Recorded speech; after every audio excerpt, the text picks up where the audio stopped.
Crime हो या राजनीति, चुनाव हो या आयोजन, अब हर मुद्दों पर खुलकर होगी चर्चा। न भूलें। नमस्कार, आप देख रहे हैं HBN लाइव न्यूज। कुशीनगर जिले के पुलिस अधीक्षक कुशीनगर द्वारा बीट पुलिस अधिकारी BPO प्रणाली को प्रभावी बनाने के उद्देश्य से की गई गोष्ठी। कुशीनगर कानून व्यवस्था को चुस्त दुरुस्त बनाए रखने एवं बीट व्यवस्था को मजबूत व प्रभावशाली बनाने में बीट पुलिस अधिकारी की महत्वपूर्ण भूमिका होती है, जिसके दृष्टिगत अपर पुलिस महानिदेशक गोरखपुर जोन एवं पुलिस उप महानिरीक्षक गोरखपुर परिक्षेत्र के निर्देश के क्रम में पुलिस अधीक्षक सचिंद्र पटेल जनपद कुशीनगर द्वारा जनपद के सभी थाना प्रभारी थानाध्यक्षों के साथ गोष्ठी कर अपने अपने थाना क्षेत्रों को बीट प्रणाली के अंतर्गत विभाजित कर बीट व्यवस्था को सुदृढ़ बनाए जाने हेतु आवश्यक दिशा निर्देश दिए गए।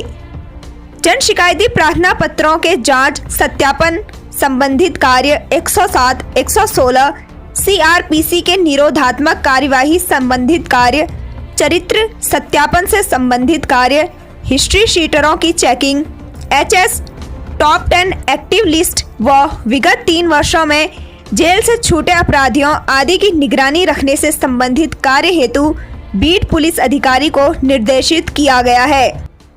साथ ही साथ सभी बीट पुलिस अधिकारियों को अपनी बीट क्षेत्र में मौजूद रहकर वहां के संप्रांत लोगों से संपर्क में रहने तथा उनका एक WhatsApp ग्रुप बनाए जाने एवं C प्लान ऐप का समुचित उपयोग करने हेतु निर्देशित किया गया है। गोष्ठी में पुलिस अधीक्षक कुशीनगर सचिंद्र पटेल सहित अपर पुलिस अधीक्षक कुशीनगर।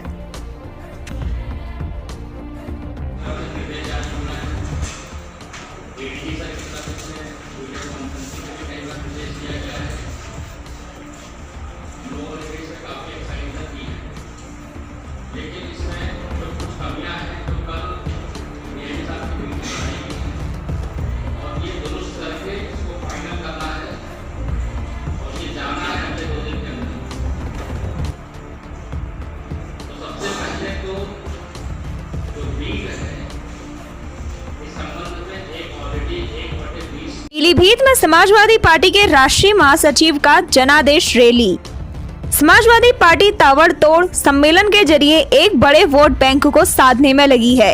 पहले जनेश्वर मिश्र की जयंती पर, उसके बाद जनाक्रोश यात्रा और आज जनादेश यात्रा की शुरुआत पूरे उत्तर प्रदेश में पीलीभीत के नगर पूरनपुर के एक बैंकेट हॉल में सपा के राष्ट्रीय महासचिव एवं पूर्व कैबिनेट मंत्री उत्तर प्रदेश इंद्रजीत सरोज मुख्य अतिथि के रूप में पहुंचे, जहां उनका पार्टी कार्यकर्ताओं व पदाधिकारियों का जोरदार स्वागत किया गया, जिसमें जिले भर के कद्दावर नेता कार्यकर्ता व समाजवादी पार्टी की विचारधारा के लोगों ने बढ़ चढ़कर हिस्सा लिया।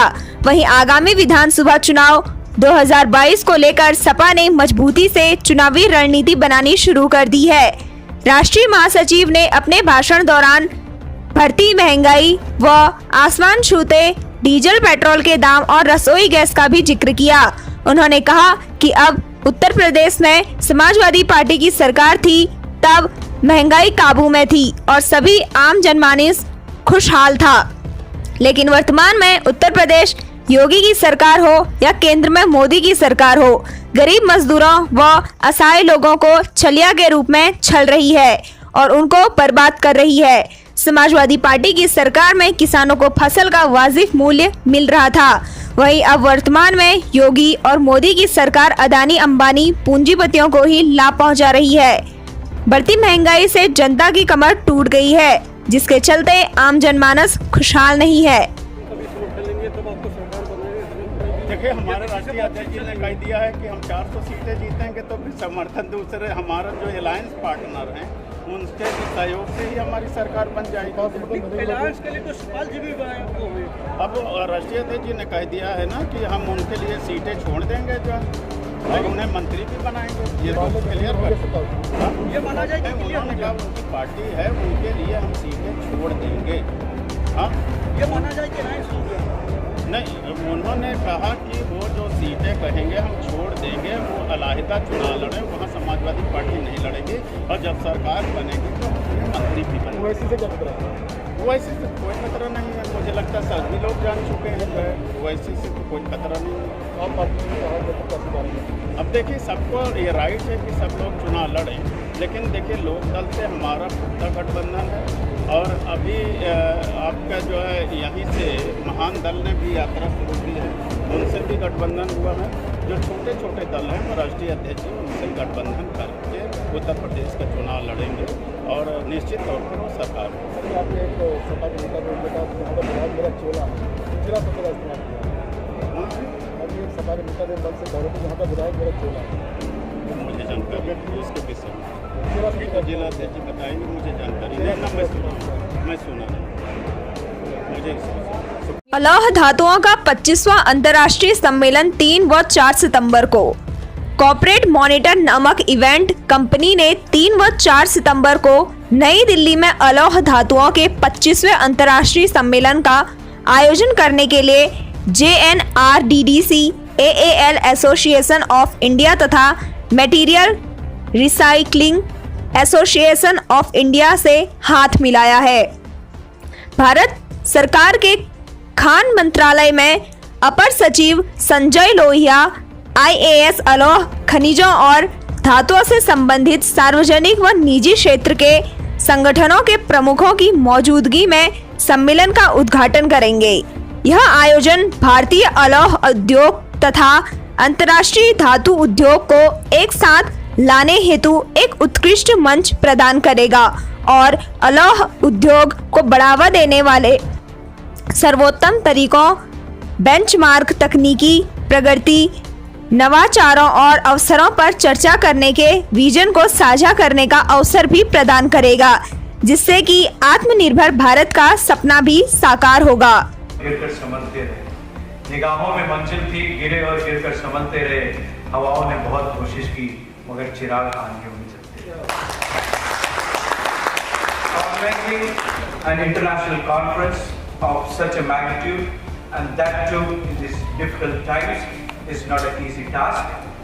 I appreciate the efforts made by Corporate Monitor and I'm also grateful to collaborative and financial assistance extended by National Aluminium Company Nalco, Hindustan Copper Limited, MRAI Material Recycling Association of India and Aluminium Association of India for the success of the conference. Vedanta. Thank you.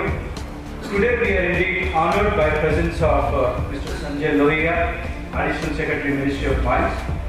I am grateful to him for sparing his valuable time in spite of the fact that he is not putting up the pistol. He has graced the occasion. Thank you, sir. And I also feel proud that to share with you that Mr. Sanjay Lohia was figured in annual survey of Fame India magazine post as एक शातिर अपराधी लुटेरा अवैध शस्त्र 32,000 cash चोरी की Pulsar bike के साथ घायल, गिरफ्तार। दिनांक 3 सितंबर 2021 को दिन में समय करीब 12:05 बजे थाना साहिबाबाद पुलिस और SP सिटी 2 टीम ने गोल पार्क राजेंद्र नगर शनि चौक क्षेत्र के पास बाद मुठभेड़ एक शातिर अपराधी लुटेरा को गिरफ्तार घायल किया गया है।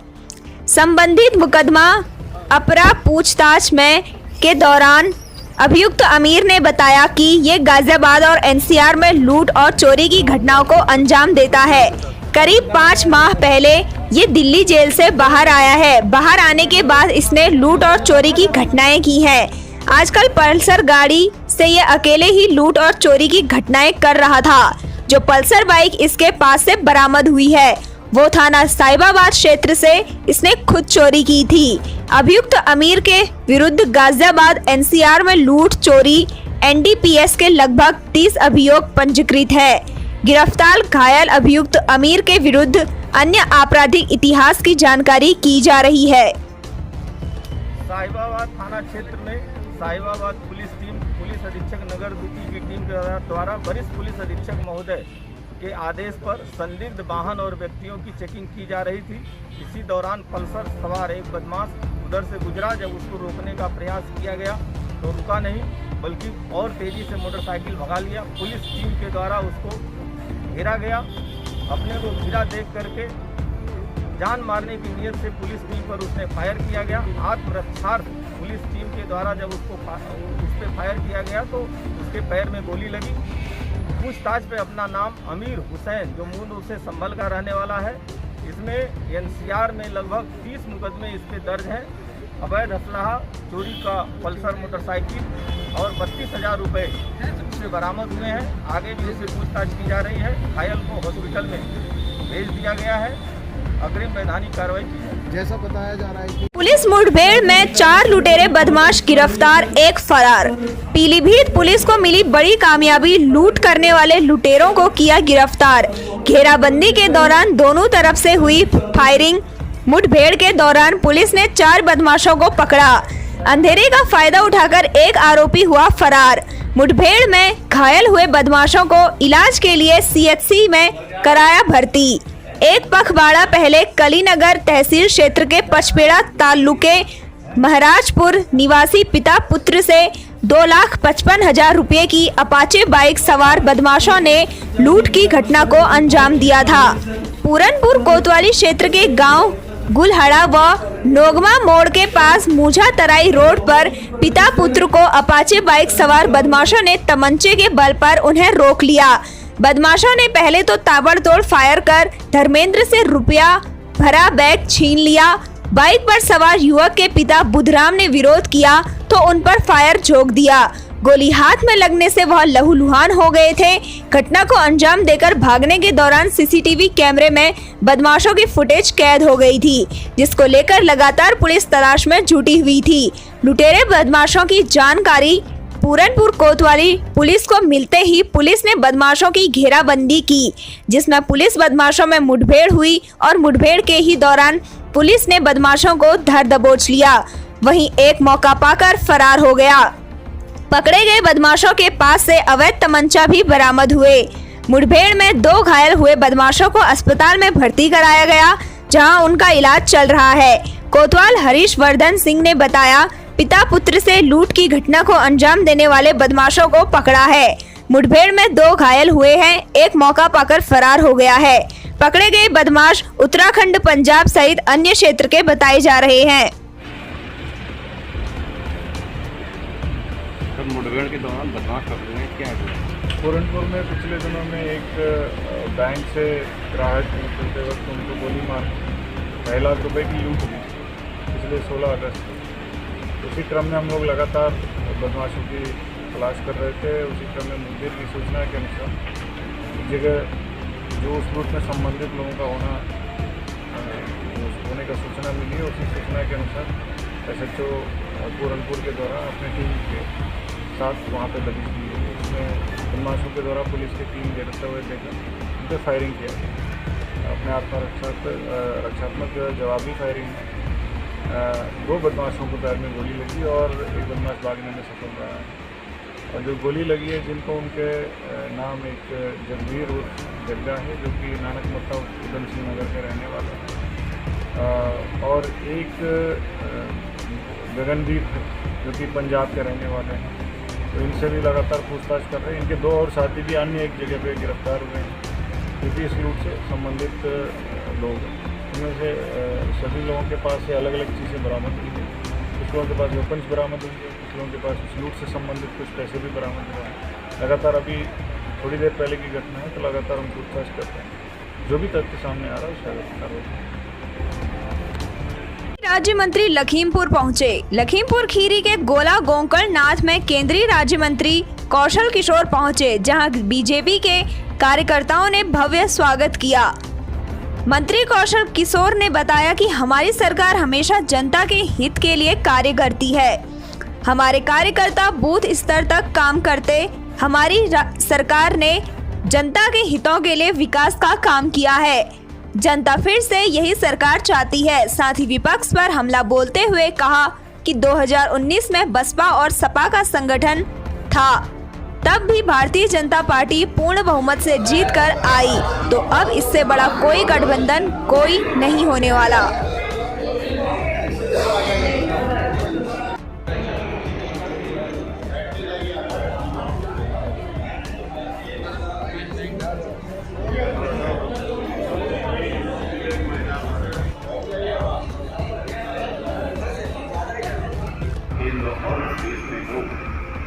इसी बात के साथ अपनी अन्य बातों पर बात न रखते हुए सिर्फ इतना कहेंगे कि हमारे अगुआ, हमारे नगर के सबसे प्रतिष्ठित भारतीय जनता पार्टी के स्तंभ, जिन्होंने किसी सरकारी संस्था में काम नहीं किया, लेकिन एक नगर में शिक्षक के रूप में विभिन्न प्रतिष्ठानों में काम किया और पूरे नगर में गुरु जी के रूप में वो हम लोगों के बीच में उनका एक सम्मान था, आदर था, उनका एक हंसमुख चेहरा और सरल स्वभाव हम लोगों के जहन में है। आज सुबह हृदय गति रुक जाने से हम लोगों के बीच में नहीं रहे हैं। मैं आप सबसे निवेदन करूंगा कि अपने स्थान पर खड़े होने के साथ उस पवित्र आत्मा के लिए ईश्वर उनको अपने श्री चरणों में जगा दे और उस शोक संतप्त परिवार को इस गहन दुख के समय में एक उस दुख को सहन। हमारी सरकार तो सेवा ही संगठन के तहत लगातार हर समय काम करती है। जनता के बीच में बूथ स्तर तक की हमारी कमेटियाँ रहती हैं, बनी हुई हैं और हम लोग जनता की सेवा लगातार करते रहते हैं। इसलिए चुनाव की तैयारी हमेशा रहती है। किसी भी समय चुनाव हो जाए हम उसके लिए तैयार रहते हैं पूरी तरीके से। अलग से कोई तैयारी का नहीं, क्योंकि विकास का काम हमारी भारतीय जनता पार्टी में यूपी में योगी आदित्यनाथ जी की सरकार, केंद्र में मोदी जी की सरकार ने इतना डेवलपमेंट किया है और इतना जनता जो उसकी मौलिक चीज़ें थी उनको देने का काम किया है। इसलिए जनता की तरफ से खुद आवाज़ आना शुरू हो गई। फिर से इस बार योगी सरकार, फिर से इस बार बीजेपी सरकार। विपक्षी पार्टियां भी दबाव मारेंगी, तो उसके बारे में आप क्या कहेंगे? ये 2019 में सपा और बसपा का एक बड़ा गठबंधन था। उस गठबंधन में भी जब भारतीय जनता पार्टी बहुमत में जीत करके आई, सपा बसपा के गठबंधन में भी केवल 15 सीट वो लोग जीत सके। तो इस तरह का कोई बड़ा गठबंधन होने नहीं जा रहा। जनता उनको समझ चुकी है, क्योंकि उनकी सरकारें 4-4 बार रही हैं। उन्होंने जनता की मौलिक चीज़ों पर ध्यान नहीं दिया, न बिजली दिया उन लोगों ने, न मुफ्त में कनेक्शन दिया, न मुफ्त में इलाज दिया, न लोगों को किसानों के लिए जिस तरीके से 6,000 रुपये साल में हमारी सरकार उनको किसान निधि सम्मान देती, वो नहीं किया। हमारी सरकार मुफ्त में राशन दे रही है। कोरोना के पीरियड जब नहीं रहा तो 2 रुपये किलो गेहूँ, 3 रुपये किलो चावल देने का काम किया। तो ये सारी सुविधाएं जो सरकार दे रही है, उन सुविधाओं के चलते जनता खुद चाहती है केवल बीजेपी की ही सरकार रहे और दूसरे किसी विपक्ष को देखना नहीं चाहती। अभी दोपहर में हुआ था कल्लू तिवारी का, इस मामले में कुछ लोगों की गिरफ्तारी हुई है। क्या वजह थी घटना के पीछे और कितने लोगों की गिरफ्तारी हुई है? देखिए, आज सुबह करीब 9:30-10 बजे थाना लालापुर पुलिस को मिली थी कि ग्राम नगरवार में कुछ लोगों के बीच में मारपीट हो रही है। तो एक ही गाँव के रहने वाले हैं और इनके खेत अगल बगल हैं। यहाँ सिंचाई की पानी का ओवरफ्लो हो जाने के कारण से इन लोगों में विवाद चालू हुआ और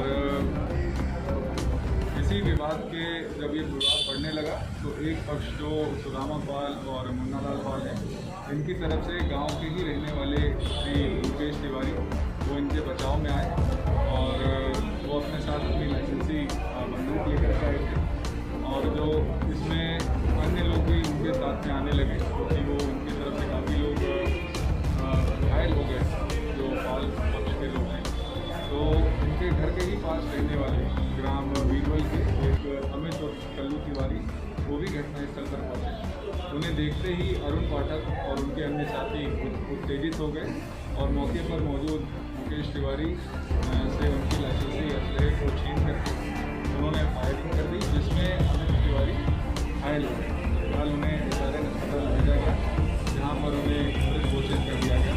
इस पूरे घटनास्थल में घटनाक्रम में थाना लालापुर एवं फॉरेंसिक टीम यूनिट द्वारा वहाँ पर निरीक्षण किया गया तथा तत्काल की सूचना पर अभियुक्तों के घर पर प्रवेश देकर 2 अभियुक्तों को गिरफ्तार किया गया तथा उनके पास से 2 लाइसेंसी बंदूक छीन करके जिससे हमला किया गया था उनके कब्जे से वो भी बरामद कर लिया। कितने लोग इस पूरे मामले में घायल हैं और जो मृतक है वो ये बताया जा रहा है कि पूर्व में एक हत्या हुई थी SOG, तो हत्याकांड का वो आरोपी भी रहा है। देखिए, इसमें जो कुल मजलूम हैं वो 7 लोग हैं और जिन्हें मेडिकल के लिए रवाना कर दिया गया है और इसमें पीड़ित पक्ष की तहरीर के आधार से 6 नामजद यूथ कांग्रेस महानगर यूथ कांग्रेस द्वारा गाजियाबाद कलेक्टर परिसर में ADM सिटी शैलेंद्र प्रताप जी को गाजियाबाद कलेक्ट्रेट मुख्यालय पर ज्ञापन सौंपा गया, जिसमें मांग की गई नोएडा जिला गौतम बुद्ध नगर में किसानों की मांगों को लेकर हो रहे उत्तर प्रदेश युवा कांग्रेस के प्रदेश अध्यक्ष श्री ओमवीर यादव और किसानों को लेकर बैठे शांतिपूर्वक धरने पर थे, लेकिन प्रशासन द्वारा उन्हें उनके 7 जनों को उठाकर जेल भेज दिया है। जिलाधिकारी महोदय के माध्यम से राष्ट्रपति उत्तर प्रदेश सरकार जेल से महामहिम राष्ट्रपति को ज्ञापन दे रहे हैं। युवा अध्यक्ष ओमवीर यादव व अन्य 70 किसानों को तत्काल प्रभाव से बिना शर्त रिहा करा जाए। उपस्थित रहे जिला अध्यक्ष विकास कार्य महानगर अध्यक्ष अमित यादव, पार्षद विजय गोयल, पार्षद अजय शर्मा जी, आशुतोष गुप्ता, अवधेश खोट, नगर अध्यक्ष दीपक शुभम, प्रभारी सनी नागर, प्रदेश महासचिव चौधरी, चेयरमैन विधि विभाग रजनीकांत राजू जी, उत्तर प्रदेश कांग्रेस कमेटी विभाग अशोक कुमार जी, अशोक कुमार, रणवीर सिंह, पवन तोमर, मनु ठाकुर, रवि राजपूत, पवन ठाकुर, अविनाश नेताजी, महासचिव महानगर कांग्रेस कमेटी। जिला यूथ कांग्रेस महानगर यूथ कांग्रेस द्वारा गाजियाबाद कलेक्टर परिसर में एडीएम सिटी शैलेंद्र प्रताप जी को गाजियाबाद कलेक्ट्रेट मुख्यालय पर ज्ञापन सौंपा गया, जिसमें मांग की गई नोएडा जिला गौतम बुद्ध नगर में किसानों की मांगों को लेकर हो रहे उत्तर प्रदेश युवा कांग्रेस के प्रदेश अध्यक्ष श्री ओमवीर यादव और किसानों को लेकर बैठे शांतिपूर्वक धरने पर थे, लेकिन प्रशासन द्वारा उन्हें उनके 7 जनों को उठाकर जेल भेज दिया है। जिलाधिकारी महोदय के माध्यम से राष्ट्रपति उत्तर प्रदेश सरकार जेल से महामहिम राष्ट्रपति को ज्ञापन दे रहे हैं। युवा अध्यक्ष ओमवीर यादव व अन्य 70 किसानों को तत्काल प्रभाव से बिना शर्त रिहा करा जाए। उपस्थित रहे जिला अध्यक्ष विकास कार्य महानगर अध्यक्ष अमित यादव, पार्षद विजय गोयल, पार्षद अजय शर्मा जी, आशुतोष गुप्ता, अवधेश खोट, नगर अध्यक्ष दीपक शुभम, प्रभारी सनी नागर, प्रदेश महासचिव चौधरी, चेयरमैन विधि विभाग रजनीकांत राजू जी, उत्तर प्रदेश कांग्रेस कमेटी विभाग अशोक कुमार जी, अशोक कुमार, रणवीर सिंह, पवन तोमर, मनु ठाकुर, रवि राजपूत, पवन ठाकुर, अविनाश नेताजी, महासचिव महानगर कांग्रेस कमेटी।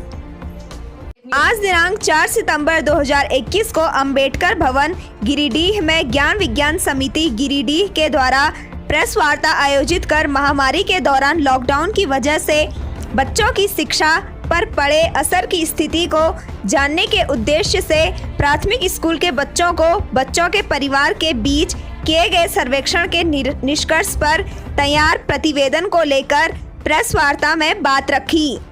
प्रेस वार्ता में ज्ञान विज्ञान समिति झारखंड के राज्य महासचिव विश्वनाथ सिंह, जिला सचिव बैजनाथ प्रसाद वर्मा एवं जिला अध्यक्ष मोहम्मद आलम अंसारी ने संबोधित किया। प्रेस वार्ता में विश्वनाथ सिंह ने संबोधित करते हुए कहा कि झारखंड में स्कूली शिक्षा में आए अनिश्चितता की स्थिति और बच्चों की शिक्षा में पड़े प्रभाव को सार्वजनिक कर समाज और सरकार का ध्यान आकर्षित कराना है और कोविड-19 के नियमों का पालन करते हुए पुनः विद्यालय खोलने की रणनीति पर विचार करने की आवश्यकता है। कोविड-19 के प्रोटोकॉल का पालन करते हुए शासन और प्रशासन को स्कूल खोलने पर विचार करना चाहिए। जिला सचिव बैजनाथ प्रसाद वर्मा ने कहा कि हम लोग प्रयोग के तौर पर गिरिडीह जिले में लगभग 95 से अधिक ज्ञान विज्ञान समिति के तरफ से ज्ञान विज्ञान सामुदायिक शिक्षण केंद्र चालू करेंगे। 5 सितंबर से साथ ही उस दिन सभी जगह सरकार से स्कूल खोलने का आह्वान भी करेंगे। मौके पर दिवस कुमार, हेमलाल दास, चंद्रकांत, अनिल कुशवाहा, राम प्रसाद हेम्ब्रम, दिलीप कुमार, रजक ठाकुर, कुमार दास आदि लोग उपस्थित थे। विद्यालय बंद है और बच्चों का जो पठन पाठन है वो विपरीत तरीके से प्रभावित हो रहा है। इसी को लेकर के ज्ञान विज्ञान समिति ने पूरे झारखंड में सर्वे किया और गिरिडीह में भी हम लोगों ने 1066 परिवारों के बीच जाकर के बच्चों का सर्वे किया। उस सर्वे में जो निकल करके आया वो ये आया कि बच्चे ऑनलाइन शिक्षा प्राप्त करने में सक्षम नहीं है, ना तो अभिभावक सक्षम है और बच्चे समझ भी नहीं पा रहे, पहली चीज़। दूसरी चीज़ है कि बच्चों का पढ़ाई से धीरे धीरे नाता टूटता चला जा रहा है और तीसरी बात है कि अधिकांश अभिभावक ने ये कहा कि नहीं, अब विद्यालय खुलनी चाहिए। तो ज्ञान विज्ञान समिति भी ये प्रयास कर रही है कि हम सर्वे में जो हमने देखा है उसके आधार पर अब हम लोग आग्रह करते हैं कि कोरोना के नियमों का पालन करते हुए सरकार जो है वो अब विद्यालय को खोलने का प्रयास करे। सांकेतिक रूप से हम लोग चाह रहे हैं कि हम कोविड प्रोटोकॉल जिस तरह से ऑफिस में पालन किया जा रहा है और जगहों में पालन हो करके, उसी तरीके से हम एक कम्युनिटी एजुकेशन सेंटर, सामुदायिक शिक्षण केंद्र हम लोग शुरुआत कर रहे हैं और इसको हम लोग पूरे भाकियू असली और से किया गया महापंचायत का आयोजन। भाकियू असली अराजनीति के राष्ट्रीय अध्यक्ष का ऐलान। संभल से हुआ यूपी में किसान आंदोलन का आगाज। महापंचायत में किसानों से सहमति के बाद 25 को भारत बंद का ऐलान। उत्तर प्रदेश के संभल जिले में भारतीय किसान यूनियन के नेतृत्व में किसान महापंचायत का आयोजन किया गया। किसान महापंचायत में शामिल होने के लिए संयुक्त किसान मोर्चा में शामिल किसान संगठनों के प्रतिनिधि भी पहुंचे। संभल में हुई किसान महापंचायत में तय हुआ कि दिल्ली में चल रहे आंदोलन को सरकार पंजाब और हरियाणा के बड़े किसानों का आंदोलन बताती है, लेकिन हम संभल में महापंचायत करके यूपी में किसान आंदोलन का आगाज कर चुके हैं। वहीं संभल में हुई महापंचायत के बाद 25 सितंबर को किसानों से सहमति करके भारत बंद का ऐलान भी किया गया है। यूपी के संभल में भारतीय किसान महापंचायत में शामिल होने के लिए समाजवादी पार्टी के सांसद डॉक्टर शफीकुर रहमान बर्क भी किसान महापंचायत में पहुंचे और किसान महापंचायत में पहुंचकर किसानों के साथ महापंचायत का हिस्सा बने। हम देश की रक्षा के लिए अपने बच्चों को फौज में भेज रहे हैं। हम देश की, हमारे कुछ कार्यकर्ता नहीं थे, लेकिन मुझे इस बात की बहुत खुशी है कि हमने यहाँ से देश के किसानों की तरफ से एक चिट्ठी जारी की पंजाब के किसानों को कि भाइयों, हम आपके भाई हैं, हम इतनी देर से दिल्ली के बॉर्डर पे बैठे हैं, मेज पे बैठ के हम सरकार को गलत साबित कर चुके हैं, सारे कानून गैर संवैधानिक साबित कर चुके हैं, लेकिन सरकार नहीं मानती। आप हमारे भाई हो, हमने सर्दी में यही गुजारा और हम आपसे निवेदन करने आए हैं इस चिट्ठी के द्वारा कि क्या आप चाहते को हम भी अपने अपने घरों में सूखी बसें जाकर अपने घरों में ठहरे। अगर ये आप चाहते हो और हमारे साथ भाईचारा बढ़ाना चाहते हो तो मोदी को वोट मत देना और जिसको मर्जी दे दो। जो भी सोच आपकी होगी उस पर बैठना, हमको नाम से बैठना ही लगा रहा क्या पता नहीं करना होगा, के अंदर हम भारत बंद का पालन करेंगे। ठीक है।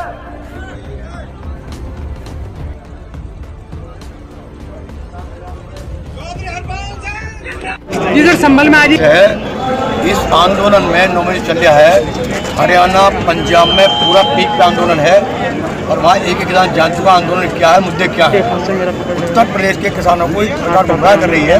इसका पूरा नेटवर्क RSS का सरकारी मशीनी बात में कार्यकर्ता जाकर ये कह रहे हैं गाँव कि ये किसान आंदोलन जो पंजाब का हरियाणा का है, बड़े किसानों का है, छोटे किसानों को समझ नहीं है। इसका MLC प्रधानमंत्री दे रहे हैं, देते रहेंगे।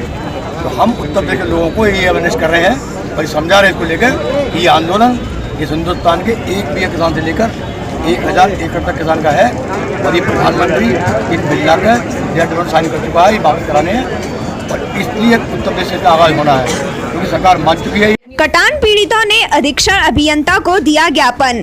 पीलीभीत शारदा नदी के भू कटान से किसानों की मुश्किलें बढ़ती जा रही हैं। ग्रामीणों के हाल हुए बेहाल। शारदा नदी के भू कटान से अब आबादी पर भी खतरा मंडरा रहा है, जिसको लेकर ग्रामीणों ने अधीक्षण अभियंता को पत्र देकर बचाव कार्य शीघ्रता से कराने की मांग की है। भू कटान से बचाव करने में नाकाम साबित हो रहे हैं बड़खंड के अधिकारी। पीलीभीत के पूरनपुर तहसील क्षेत्र में वह रही शारदा नदी ने तबाह मचाई रखी है। शारदा नदी विकराल रूप लगातार शुरू किए हुए है। पानी की बाढ़ के तेज बहाव से फसलें व भूमि का हो रहा है भारी नुकसान। शारदा नदी ने आसपास के गांवों की जमीनों को निगलना शुरू कर दिया है। 15 करोड़ की लागत से बचाव कार्य की परियोजना को आगोश में लेते हुए ग्रामीणों की कृषि भूमि गन्ना, धान, मक्का, बाजरा की फसल समेत काटकर निकलती जा रही है।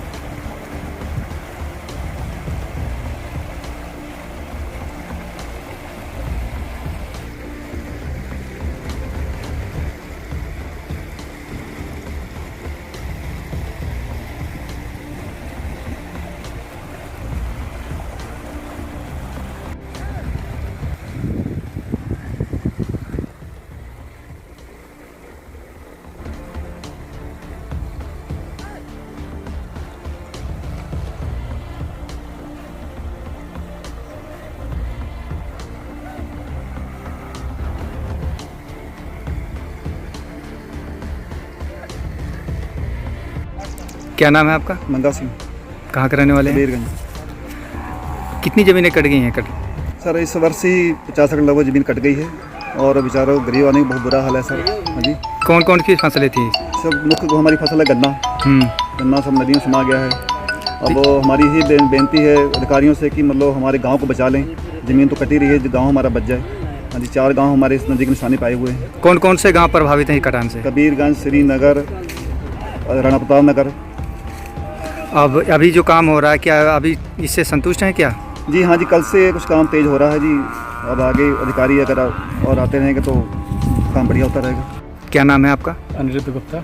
कहाँ के रहने वाले हैं? राणा प्रताप नगर से। हाँ, क्या क्या कटान से क्या समस्याएं हैं? समस्या बहुत बड़ी है हमारी। लगभग ये समझिए कि 700-800 एकड़ खेती नदी में समा चुकी है। इस वर्ष भी लगभग 50 एकड़ खेती हमारी नदी में समा चुकी है और इसमें जो भी फसल थी हमारी गन्ना मुख्यतः, वो भी सब नदी में ज़मीन से चली गई है और शासन प्रशासन के द्वारा मुआवजा के नाम पर 1 रुपया भी ग्रामीणों को नहीं मिला है। अगर ये कार्य नहीं कराया जाता है, नदी को रोकने का प्रबंध कोई ठोस उपाय नहीं होता है, तो हमारी 4 ग्राम सभा मुख्यतः श्रीनगर, कबीरगंज, राणा प्रताप नगर, नेरुसा नदी के मुंह में समा जाएगी। अभी आप कटान की समस्या से लेकर किसी से मिलने गए थे आप? किसी अधिकारी से? किन से मिलने गए थे आप? एसी महोदय से हम लोगों ने मिला, एक ज्ञापन भी दिया। 4 लोगों का हमारा प्रतिनिधि मंडल गाँव से गया हुआ था। एक ज्ञापन दिया उनको, ज्ञापन उन्होंने देखा, देखने के बाद से आश्वासन दिया कि जो कार्य स्लो गति से चल रहा है उसको तीव्र गति से करा दिया जाएगा और बरसात के बाद जो भी परियोजना शेष बची हुई है उस परियोजना को पूर्ण करा करके नरोसा से लेकर के श्रीनगर तो पैकअप करा दिया जाएगा पूरा। अभी जो काम हो रहा है वो क्या ठीक तरीके से हो रहा है? अभी थोड़ा ये समझिए कि 2-3 दिन पहले तो बहुत स्लो काम चल रहा था, लेकिन कल एसी महोदय से मिलने के पश्चात कुछ काम तीव्र गति से हुआ है।